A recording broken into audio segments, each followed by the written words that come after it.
जय हिंद स्टूडेंट्स। आज हम लोग पढ़ेंगे landscape of the soul lesson का पार्ट टू पढ़ने से पहले पार्ट 1 का रिवीजन कर लेते हैं।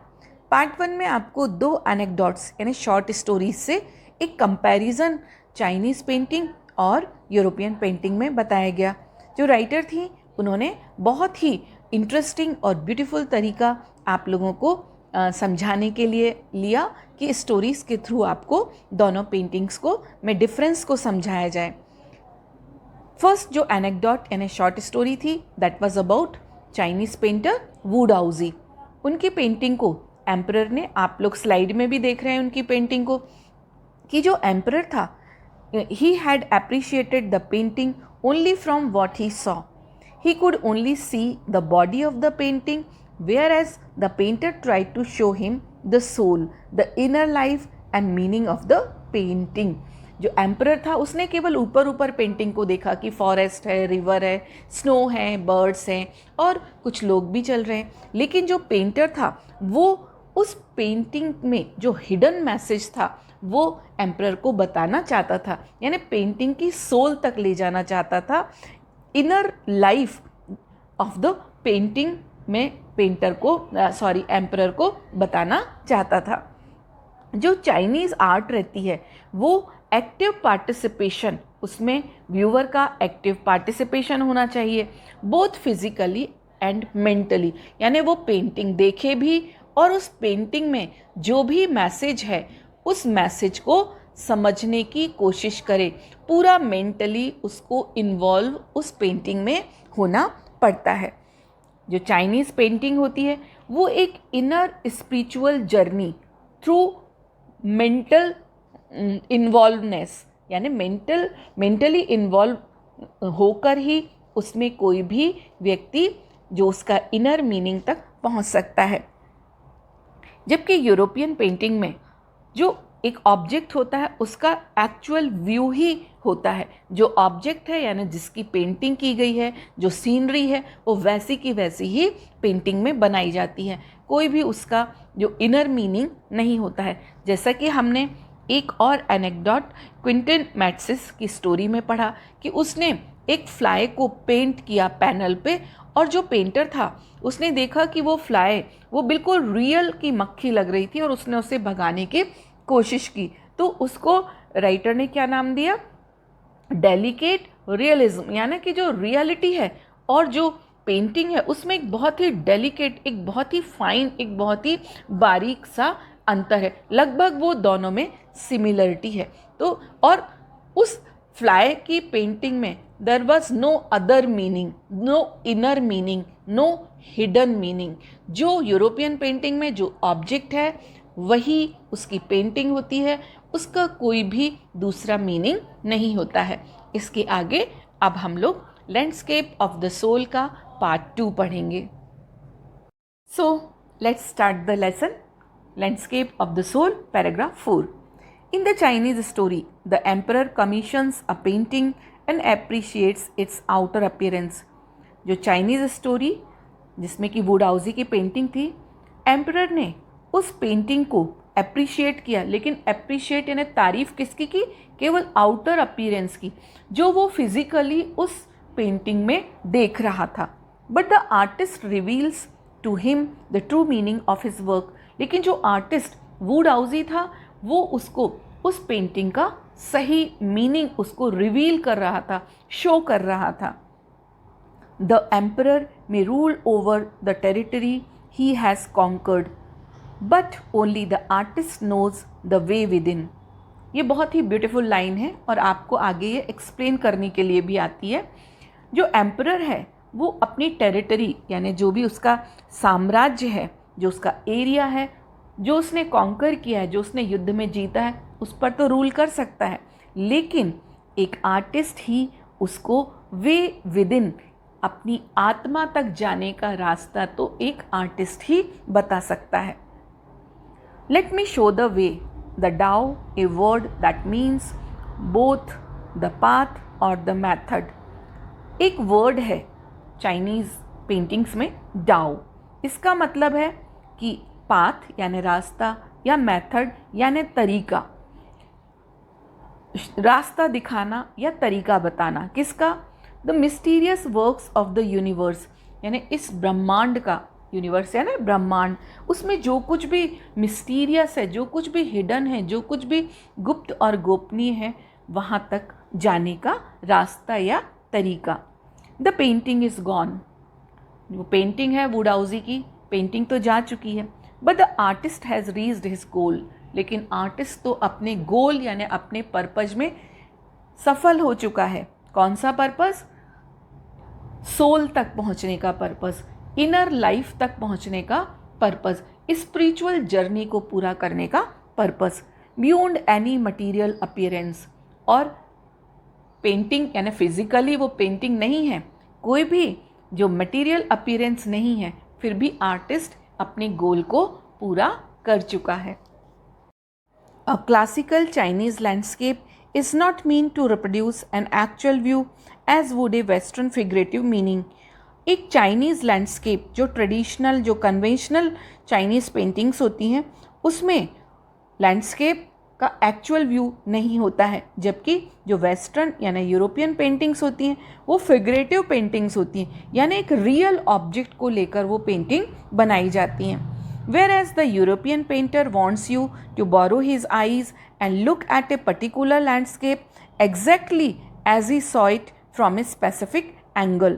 एक यूरोपियन पेंटर जब अपनी पेंटिंग बनाता है तो एक खास एंगल से बनाता है, और वो ये चाहता है कि आप उसकी आईज़ को बोरो करके, यानी वो जो दिखाना चाहता है आपकी आंखें वही देखें उस पेंटिंग में।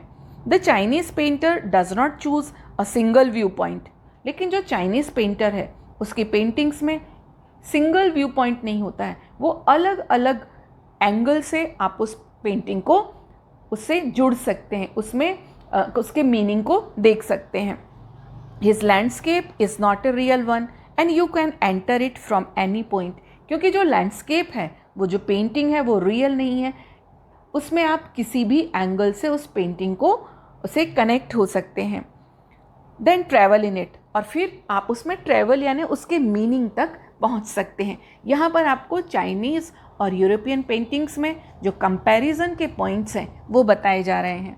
The artist creates a path for your eyes to travel up and down, और जो आर्टिस्ट है, जो पेंटर है, वो आपकी आईज़ के लिए एक पाथ सेट करता है, एक रोड मैप बनाता है कि आप उस मैप पर चलकर उस पेंटिंग में अंदर तक जा सकते हैं, उसके मीनिंग तक पहुंच सकते हैं। अप एंड डाउन, ऊपर से नीचे तक, top to bottom, then back again, और फिर वापस आ सकते हैं। इन ए लेजरली मूवमेंट, यानी आपके पास में समय होना चाहिए, लेजरली यानी विदाउट हरी, कोई जल्दबाजी नहीं होनी चाहिए। This is even more true in the case of the horizontal scroll, in which the action of slowly opening one section of the painting, then rolling it up to move on to the other, adds a dimension of time which is unknown in any other form of painting. अब यहाँ पर एक horizontal scroll painting की बात हो रही है, यानी आप एक कागज़ को ऊपर से नीचे रोल करते जाएं और फिर उसको नीचे से ऊपर धीरे धीरे खोलें या ऊपर से नीचे खोलें, स्क्रोल, तो आप देखेंगे कि उसमें पेंटिंग है। तो जब वो थोड़ा खुलता है तो हमको पेंटिंग अलग दिखाई देती है, फिर और थोड़ा खुलता है वो स्क्रोल तो पेंटिंग कुछ और दिखने लगती है।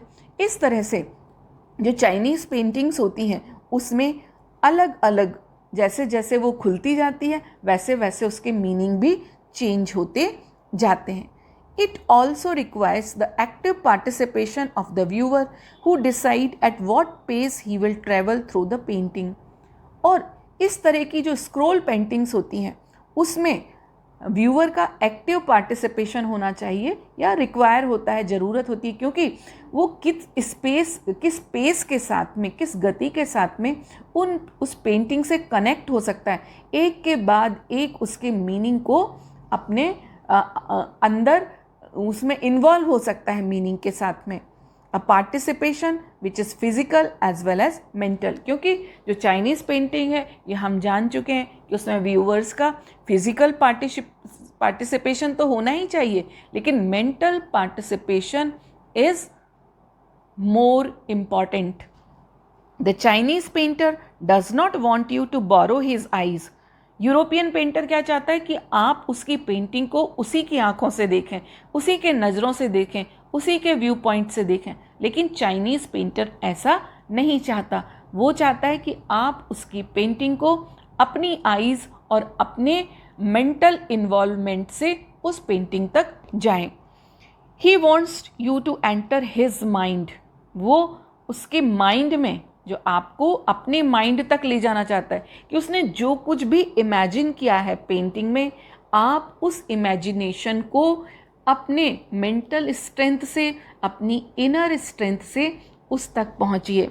The landscape is an inner one, a spiritual and conceptual space. जो चाइनीज़ लैंडस्केप होता है वो इनर यानी सोल तक ले जाता है, स्पिरिचुअल उसमें कोई मैसेज होता है, और कंसेप्चुअल स्पेस मतलब वही एब्स्ट्रैक्ट रिप्रेजेंटेशन, यानी जैसा दिखाई दे रहा है वो लैंडस्केप वो वैसा नहीं है।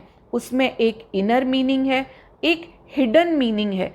एक जो सामने दिख रहा है वैसा ना होके उसमें एक जर्नी है जो कि आपको अपने मेंटल स्ट्रेंथ के साथ में उसके मीनिंग तक पहुंचने के लिए करनी है। और पैराग्राफ 6 पढ़ने से पहले कुछ टेक्निकल वर्ड्स जो कि पैराग्राफ में आए हैं उनको समझ लेते हैं। Shan shui refers to a style of Chinese painting. Chinese painting की एक स्टाइल होती है जिसमें shan means mountain and shui river, इसलिए शाइन शुई का मतलब होता है mountain water. Mountain and water in the Chinese paintings are representative of Shen Shui। यानी जो चाइनीज़ पेंटिंग्स होती हैं जिनमें माउंटेन और वाटर हो, उन पेंटिंग्स को शैन शुई कहा जाता है। एक और वर्ड आया है डाउज्म। डाउ मीन्स पाथ और वे, यानी कोई भी रास्ता या तरीका।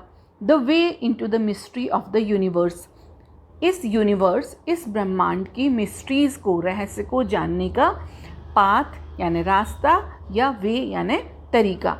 Life has no meaning unless we undertake the inner spiritual way. According to Daoism, life का कोई मतलब नहीं है, ऐसी लाइफ का कोई मतलब नहीं है जहाँ पर कि हम इनर स्पिरिचुअल वे को नहीं पहचानते हैं या इनर स्पिरिचुअल वे तक जाने की कोशिश नहीं करते हैं। When Wu Daozi said, "Let me show the way," he meant the way to the inner meaning of the art or the mystery of the universe। जो वू डाउजी की पेंटिंग थी, जब वू डाउजी एम्परर से कहता है कि let me show the way, मैं आपको रास्ता दिखाता हूँ, तो एक्चुअली जो रास्ता कौन सा था, inner meaning of the art. वो उस आर्ट का, उस पेंटिंग का इनर मीनिंग बताने जा रहा था। और वो इनर मीनिंग क्या था, मिस्ट्री ऑफ द यूनिवर्स। इस यूनिवर्स में जो बहुत सारी चीज़ें मिस्टीरियस हैं उनके बारे में वो बताने जा रहा था। And now yin and yang. According to Daoist view of the universe, उसमें दो कॉम्प्लीमेंट्री पोल्स हैं, one is yang and second is यिन।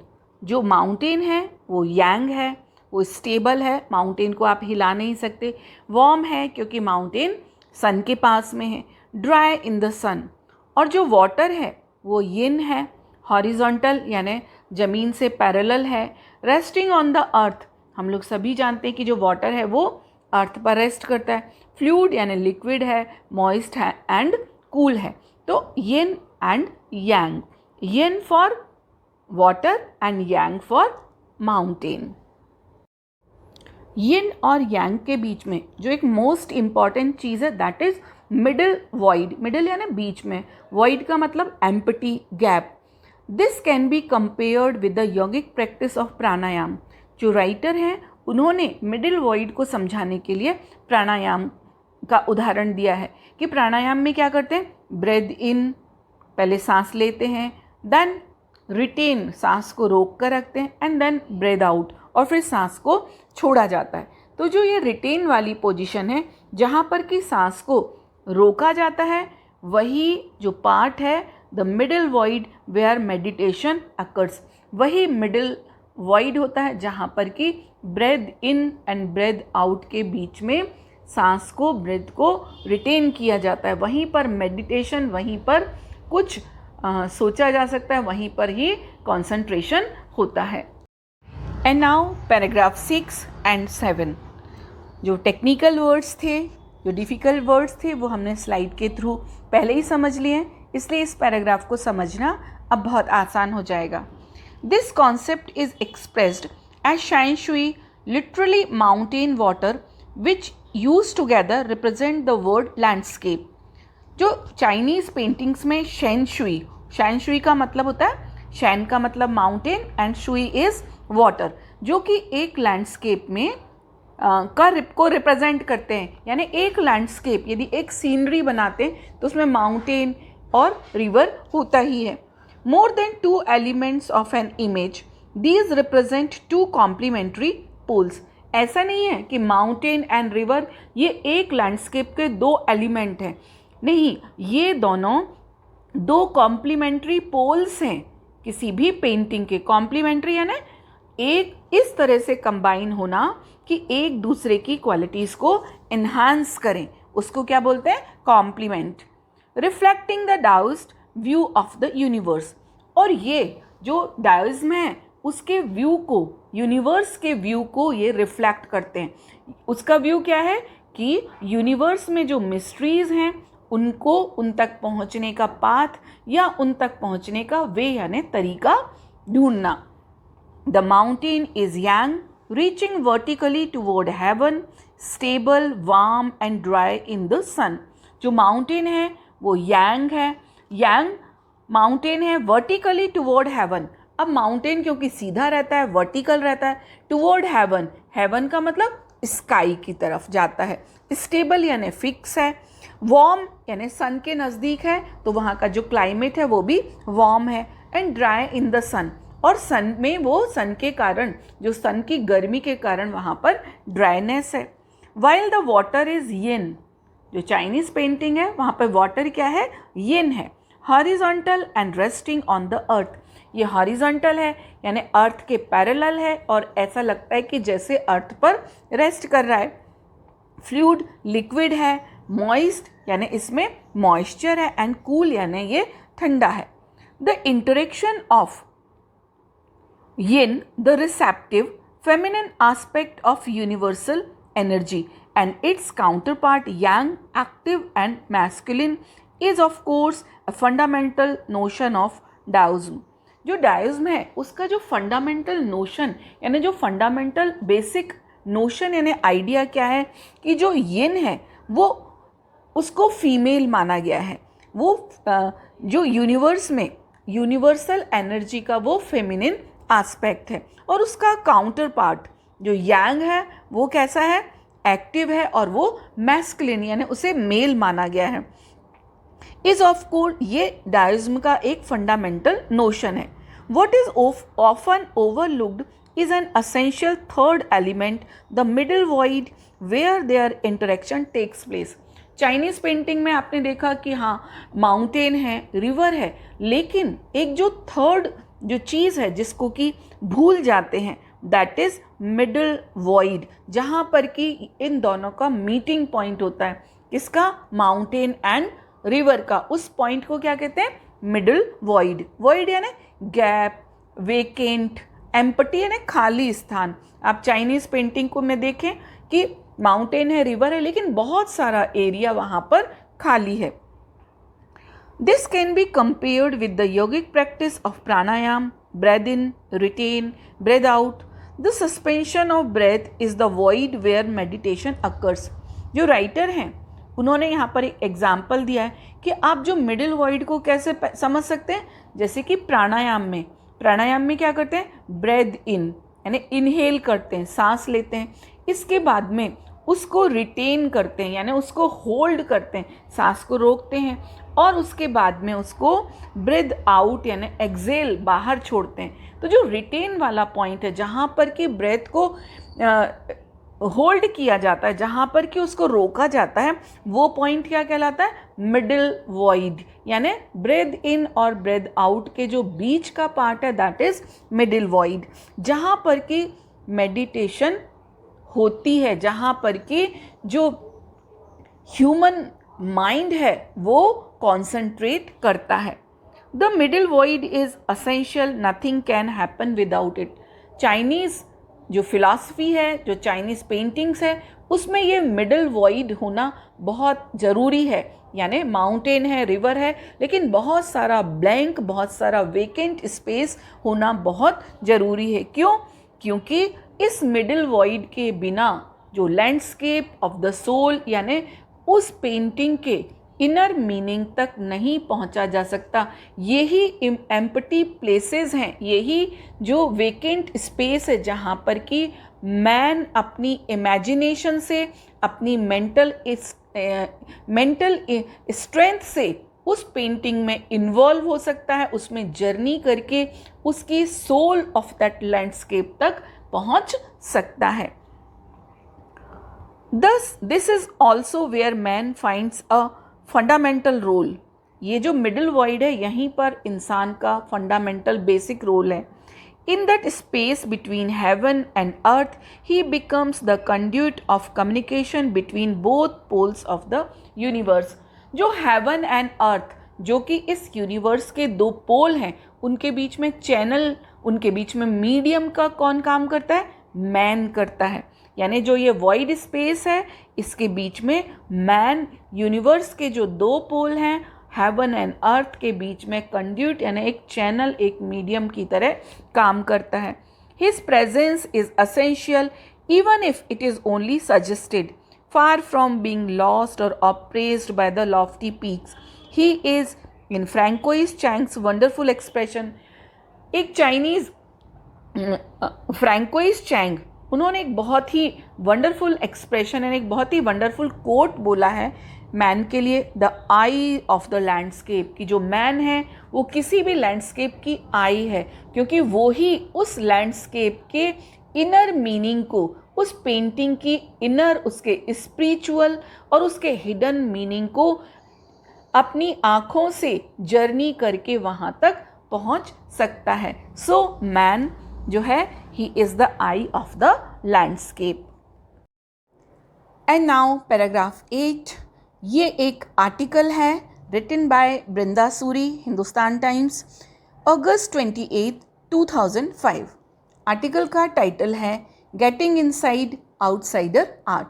अभी हम टाइटल को डिस्कस नहीं करेंगे, क्योंकि जैसे ही आप इस आर्टिकल को पूरा पढ़ेंगे आपको ये टाइटल बिल्कुल क्लियर हो जाएगा। So let's read. When French painter John Dubuffet mooted the concept of art brut in the 1940s, 1940s की बात है, एक फ्रेंच पेंटर यानी एक फ्रांसीसी पेंटर जॉन डबफेट, जब उन्होंने आर्ट ब्रट का जो कॉन्सेप्ट था वो मूटेड मीन्स स्टार्ट किया। कब किया? 1940 में। अभी आर्ट ब्रट को मैं रुक के समझाती हूँ ये क्या है। The art of the untrained visionary was of minority interest. Art brought का मतलब वो आर्ट जिसमें कि आर्टिस्ट ने कोई ट्रेनिंग ना ली हो, कोई फॉर्मल ट्रेनिंग ना ली हो, कोई ट्यूशन ना ली हो, कोई कोर्स ना किया हो। तो ऐसे आर्टिस्ट जब अपनी आर्ट दिखाते थे तो उस समय लोग माइनॉरिटी इंटरेस्ट यानी बहुत ही कम इंटरेस्ट रखते थे। From its almost veiled beginnings, outsider art has gradually become the fastest growing area. लेकिन बिगनिंग तो इसकी कैसी थी? शुरुआत जो आर्ट ब्रट की, यानी ऐसी आर्ट जिसमें कि आर्टिस्ट अनट्रेंड होता है, अनट्यूटर्ड होता है, उसने कोई फॉर्मल ट्रेनिंग नहीं ली होती है, तो ऐसी जो आर्ट है वो अपने स्टार्टिंग लेवल पे, अपनी बिगनिंग में तो वील्ड यानी कवर थी, ढकी हुई थी, लोग कम जानते थे, लेकिन धीरे धीरे सबसे ज़्यादा फिर उसमें लोग इंटरेस्ट लेने लगे। इन कंटेम्प्रेरी आर्ट इंटरनेशनली, कौन सी आर्ट के कंपैरिजन में? जो ट्रेडिशनल आर्ट के कंपैरिजन में लोग इसमें भी इंटरेस्ट लेने लगे। This genre is described as the art of those who have no right to be artist as they have received no formal training. इस टाइप की जॉनरे मीन्स इस जो ये साहित्य का और ये जो इस टाइप की जो आर्ट है उसमें कैसे डिस्क्राइब किया, उसको कैसे डिफाइन किया कि वो आर्ट जिसमें कि आर्टिस्ट ने कोई भी फॉर्मल ट्रेनिंग नहीं ली हो, उस आर्ट के लिए कोई भी कोर्स नहीं किया हो, कोई भी ट्यूशन नहीं ली हो, yet show talent and artistic insight, लेकिन तो भी वो अपना टैलेंट दिखा रहे हैं उस आर्ट में, और जो उनका इनर विज़न है, जो उनका ड्रीम है, उसको लोगों को दिखा रहे हैं. Their works are a stimulating contrast to a lot of mainstream offerings. Mainstream offerings है ना, जो ट्रेडिशनल जो पेंटिंग्स हैं या जो ट्रेडिशनल आर्ट है, उसके कंपैरिजन में इनका वर्क, किनका वर्क, जो कि अनट्रेंड आर्टिस्ट हैं, जो कि आर्ट ब्रट हैं, इनका भी जो कंट्रीब्यूशन है वो भी स्टिमुलेटिंग है. Around the time Dubuffet was propounding his concept, जब ये फ्रेंच पेंटर जॉन डबफेट अपने इस कॉन्सेप्ट को प्रपाउंड कर रहे थे, प्रपाउंड यानी सबके सामने रख रहे थे. In India an untutored genius was creating paradise, उस समय हमारे इंडिया में एक ऐसा जीनियस था जो कि अनट्यूटर्ड था. अनट्यूटर्ड यानी जिसने कहीं ट्यूशन नहीं ली, जिसने कहीं कोई फॉर्मल ट्रेनिंग नहीं ली, जिसने कोई कोर्स नहीं किया, वो पैराडाइज क्रिएट कर रहा था, वो धरती पर स्वर्ग बना रहा था. इसके आगे का जो पैराग्राफ 9 है, वो कौन वो जीनियस था, उस जीनियस के इंट्रोडक्शन को हम एक वीडियो के साथ में उस पूरे पैराग्राफ को समझेंगे तो आपको बहुत ही अच्छे से ये art brought, getting inside outsider art समझ में आएगा. नाउ पैराग्राफ 9, और ये सामने वीडियो में आप देख रहे हैं उस जीनियस को जिसने कि धरती पर, हिंदुस्तान की धरती पर स्वर्ग बनाया. इनका नाम है नेकचंद. हम लोग इस पैराग्राफ को भी पढ़ेंगे और इनके क्रिएशन को भी देखते चलेंगे. Years ago the little patch of jungle that he began clearing to make himself a garden sculpted with stone and recycled material is known to the world today as the Rock Garden at Chandigarh. बहुत साल पहले उन्होंने एक जंगल यानी एक बेकार सी जगह को, लिटिल पैच यानी एक छोटे से ऐसे एरिया को क्लियर करना शुरू किया, और उन्होंने वहाँ पर एक गार्डन बनाया जिसमें कि पत्थरों से एंड रिसाइकल्ड मटेरियल, जो कि रिसाइकल्ड यानी जो वेस्ट मटेरियल था उसको दोबारा यूज़ में लाते हुए एक बहुत ही सुंदर गार्डन बनाया, जिसको कि आज दुनिया किस नाम से जानती है, रॉक गार्डन. और ये कहाँ पर है, चंडीगढ़ में है, और ये सामने आप इस वीडियो में देख रहे हैं. It's 80-year-old creator director Nek Chand is now hailed as India's biggest contributor to outsider art.